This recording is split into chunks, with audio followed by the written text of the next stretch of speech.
بسم اللہ الرحمن الرحیم۔ اللہم صلی علی محمد وآل محمد وعجل فرجہم۔ صحیفہ سجادیہ کا تعارف پیش خدمت ہے۔ صحیفہ سجادیہ کو انجیل اہل بیت اور زبور آل محمد بھی کہا جاتا ہے۔ نیز صحیفہ سجادیہ کے عالی مضامین، عرفہ مفاہیم اور الہامی و آسمانی لب و لہجے کی وجہ سے اسے اخت القرآن بھی کہا گیا ہے۔ امام علیہ السلام نے دعاؤں کو اس انداز کے ساتھ پیش کیا کہ ہر مومن اللہ کے قریب ہوتا ہے اور ہر ظالم و فاجر اپنے گناہوں سے ڈرتا ہے۔ صحیفہ سجادیہ اس دور کا لکھا ہوا ہے جب بنی امیہ کے مظالم اپنی انتہا پر تھے۔ اس تاریک دور میں امام علیہ السلام کی دعائیہ روش تبلیغ نے لوگوں پر ہدایت و اصلاح کے نئے باب کھول دیے اور عبد و معبود کے درمیان رشتہ استوار و مستحکم ہوتا چلا گیا۔ انسانیت اس عظیم سرمایہ کے میسر ہونے پر جتنا شکر ادا کرے وہ کم ہے۔ صحیفہ سجادیہ کی دعائیں عظمت پروردگار اور منتہائے عجز کا مرقع ہے، اور ان میں وہ نظریہ دعا ہے جس میں کسی قسم کی خود غرضی کا کوئی شائبہ نہیں ہے کہ مشکل پیش آ گئی تو مصلی بچھا دیا اور جب کام نکل گیا تو سب کچھ بھول گئے۔ دعا تب دعا بنا کرتی ہے جب دل کے نہاں خانوں سے اٹھے، عظمت الہی کے جلووں سے پیدا ہو، عجز کے مکمل احساس کی غماز ہو، درد و سوز اور سراپائے عجز و قصور کا اظہار ہو۔ ایسی دعا کہے جانے کے لائق ہے۔ حضرت امام سجاد علیہ السلام کی دعائیں سراپا عجز، احساس نیاز مندی کے ساتھ ساتھ تطہیر باطنی، بلندی کردار اور ظالم و جابروں کے خلاف قیام کا درس بھی دیتی ہیں۔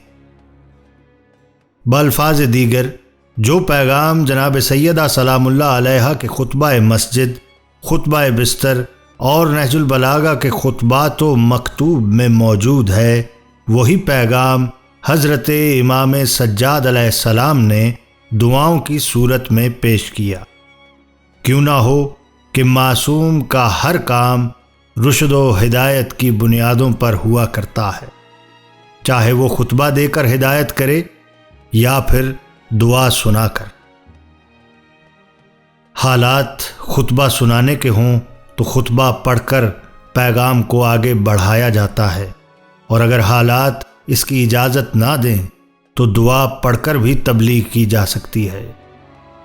جب لوگ سننے کے لیے تیار ہوں یا سنانے کے مواقع میسر ہوں تو خطبات اور مکتوبات پیغام رسانی کا ذریعہ بنتے ہیں، اور جب لوگ نامساعد حالات کی بنیادوں پر رخ موڑ لیتے ہیں تو بارگاہ عزدی میں دست دعا کے ذریعے ابلاغ کو انجام دیا جاتا ہے۔ معصومین کی دعائیں اور کلمات درس معرفت ہیں جو ہماری معرفت اور ہدایت کا ذریعہ بنا کرتے ہیں۔ امام زین العابدین علیہ السلام کا دور نہایت حساس، کٹھن اور انتہائی دشوار تھا۔ بالخصوص واقعہ کربلا کے بعد مسلح طاقت کا مظاہرہ ممکن نہ تھا، اور نہ تبلیغ و ہدایت کے لیے کسی جگہ کوئی مرکز قائم کیا جا سکتا تھا۔ اس بنا پر آپ علیہ السلام نے دعا و مناجات کا سہارا لے کر امت کو رشد و ہدایت کی شاہراہ پر گامزن کیا۔ صحیفہ سجادیہ پر علماء و اسکالرز نے بہت سے مقالے لکھے جو متعدد رسالوں میں شائع ہو چکے ہیں۔ آج بھی یہ کام زور و شور سے جاری و ساری ہے۔ صحیفہ سجادیہ کی صورت میں بیش بہا علمی ذخیرہ، عالم اسلام بلکہ پوری انسانیت کے لیے عطائے پروردگار ہے۔ معرفت کے اس خزینے سے استفادہ کر کے مسلمانوں کے باہمی افتراق اور پراگندگی کو ختم کر کے ایک مشترکہ اسلامی روح کا احیاء کیا جا سکتا ہے۔ یہ وہ دعائیں ہیں جن میں کسی فرقہ کی کوئی خصوصیت نہیں ہے۔ علماء مصر کے اعتراف کے مطابق صحیفہ سجادیہ بہت سے اسرار و رموز اور علوم و معارف کا خزانہ ہے جس سے مسلمان صدیوں تک غافل رہے۔ چنانچہ صحیفہ سجادیہ مواعظ حسنہ کا بہترین مجموعہ ہے۔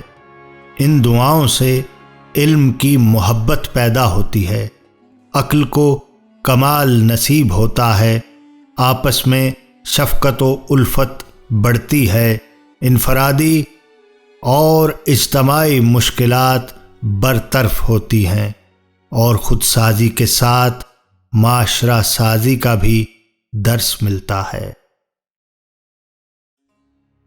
صحیفہ سجادیہ میں اس امر کی نشاندہی کی گئی ہے کہ کس طرح اپنے پروردگار سے گفتگو کرنا ہے، کس طرح توبہ و استغفار کرنا ہے، کس طرح خدا سے ہم کلام ہونا ہے، محمد و آل محمد پر کس طرح درود و سلام بھیجنا ہے، والدین کے کیا حقوق ہیں اور ان کے ساتھ حسن سلوک کا اسلوب کیا ہے، اولاد کے حقوق اور فقراء کے امراء پر کیا حق ہیں، اخلاقیات، معاشرت کے آداب، مصائب و شدائد سے نمٹنے کے طریقے، صبر و استقامت کے فضائل اور افادیت، بیماریوں اور لاچاریوں سے کس طرح چھٹکارا پانے کے اسباب، صحت کا راز، حکومتی عہدیداروں پر عوام الناس کے حقوق،